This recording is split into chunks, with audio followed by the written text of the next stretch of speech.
Rebonjour les frères, aujourd'hui on se retrouve pour une nouvelle vidéo. On est samedi, clairement le meilleur jour de la semaine. Puis en plus avec la petite modification que j'ai faite dans mon split récemment, ça fait en sorte que tous les samedis ça tombe que c'est push day. Fait que ça c'est juste super.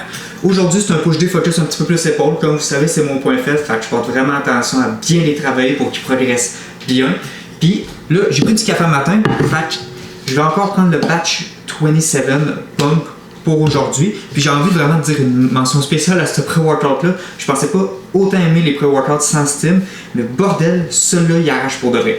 C'est la genre de glycérol, tout ça, comme j'expliquais la dernière fois, qui fait en sorte que tu as le meilleur port, mais je vous le dis, les frères, si vous en cherchez un, celui-là, je pense qu'il vaut vraiment la peine. J'en ai pas essayé beaucoup des no steam, mais celui-là, il te sent rempli tout le training. Fait que je voulais juste faire une petite mention pour ce pré-workout-là.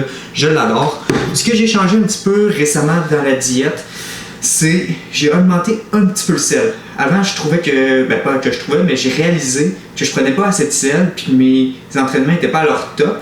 Fait que ce que j'ai fait, j'ai implémenté, incorporé, peu importe, j'ai mis un petit peu plus de sel dans mon pré-workout meal. Puis bordel, ça a quand même fait une bonne différence au niveau de la pompe puis au niveau de l'énergie dans le gym. Ça fait juste en sorte, le sel, que tu es plus hydraté, que tu as plus d'électrolytes. Puis là, il y a pas de bruit qui veut dire que salut à la caméra. Tu dis salut?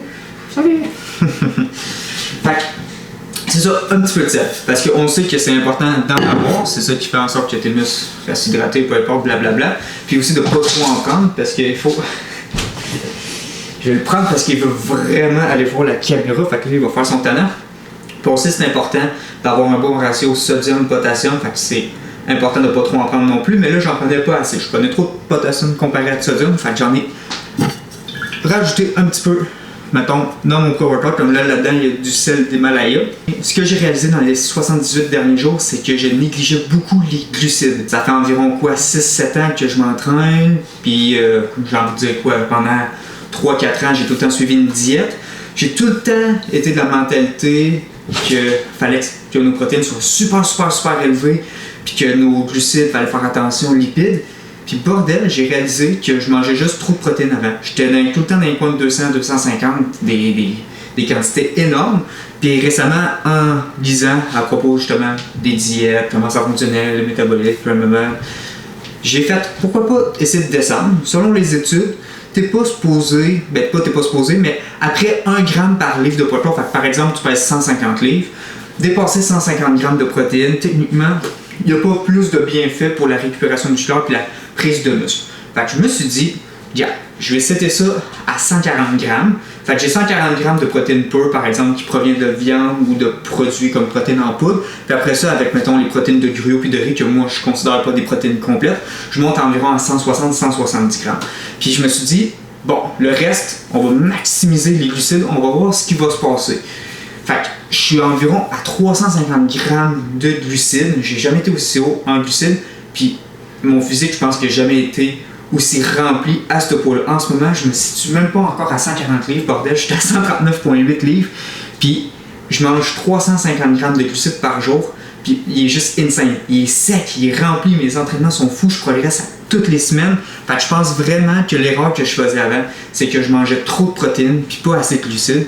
Fait que maintenant, ma nouvelle mentalité, c'est justement pas dépasser le 1 gramme par poids de corps en protéines, puis de maximiser le reste de mes calories restantes dans les glucides, puis je garde mes lipides relativement pour de vrai bas. Je me situe entre 40 et 60 grammes de lipides par jour. Fait que c'est vraiment une diète haute en glucides, basse en lipides, puis protéines élevées, parce que ça sert à rien d'avoir plus de 1 gramme selon les études par livre de poids de corps.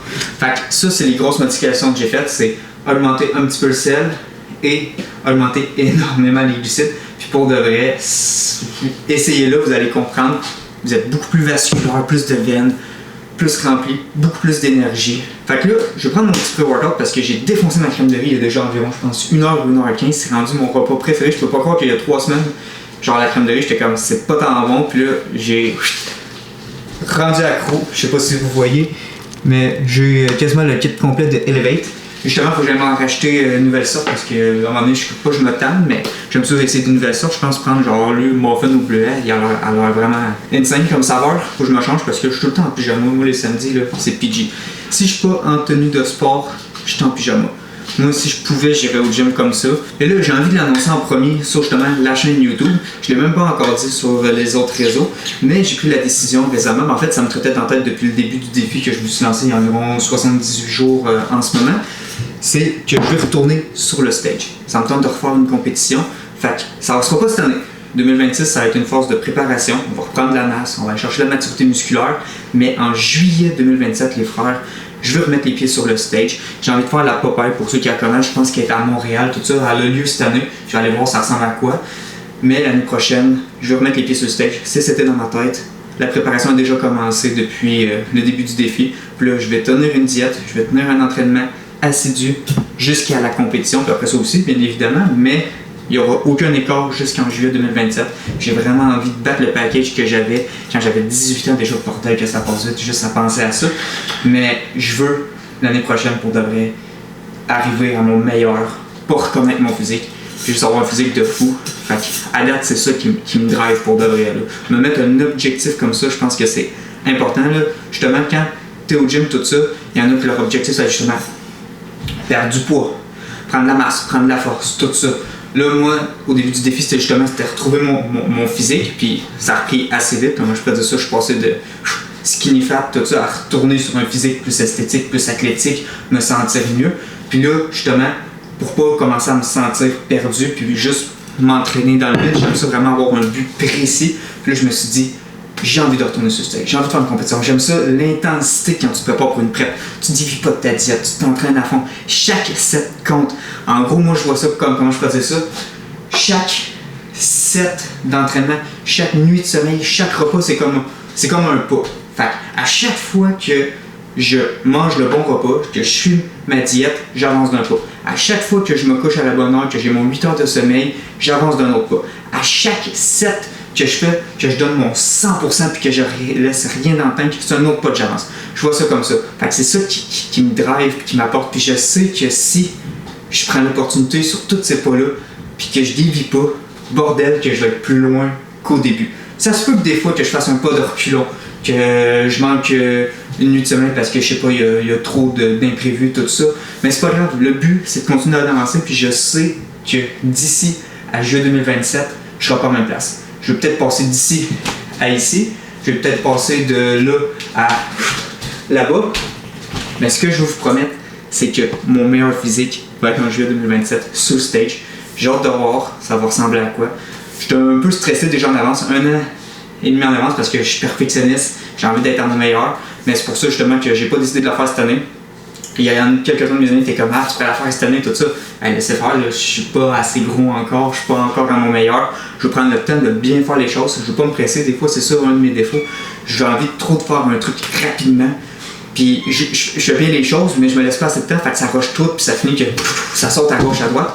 Mais là, de me dire juillet 2027, une prep de bodybuilding, on sait que ça se fait pas en une semaine, puis ni en un mois. Fait que de me laisser là environ 1 an et 3 mois.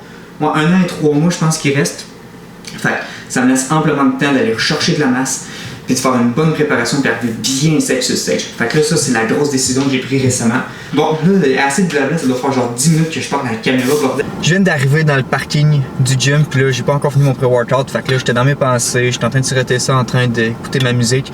Puis un autre de mes objectifs durant ce défi-là, jusqu'à ma compétition en juillet, c'est de motiver le plus d'entre vous pour de vrai. Je sais que là, ça fait juste 78 jours que j'ai commencé le défi, puis qu'on n'est pas encore beaucoup. On est quoi? On est 415 sur YouTube, on est 1000 sur TikTok, puis 300 sur Instagram. Mais pour moi, c'est quand même beaucoup de personnes parce qu'on a genre gagné, je pense, 500 abonnés depuis le début du défi. Puis mon but, ça serait vraiment qu'à la fin du défi, je motive le plus de personnes.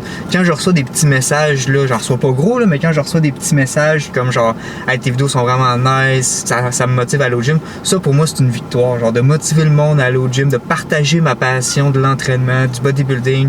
Ça, c'est un gros de mes points puis de mes objectifs durant tout ce défi-là, c'est de motiver le plus d'entre vous. Fait que c'est à ça que je pensais. Ces temps-ci, là, j'écoute des genres de musique spéciale. Là. C'est genre des remixes de trucs de même. Oh! Je sais même pas si on peut appeler ça de la musique. C'est un genre de beat avec un mélange de tout plein de musique. Là. Ça s'appelle genre Alan Fitzpatrick, We Don't Want to Be. Ça va être un bon tennis encore aujourd'hui. Une autre belle journée. Regardez comment il fait beau. Il n'y a pas de neige aujourd'hui. Ah ouais.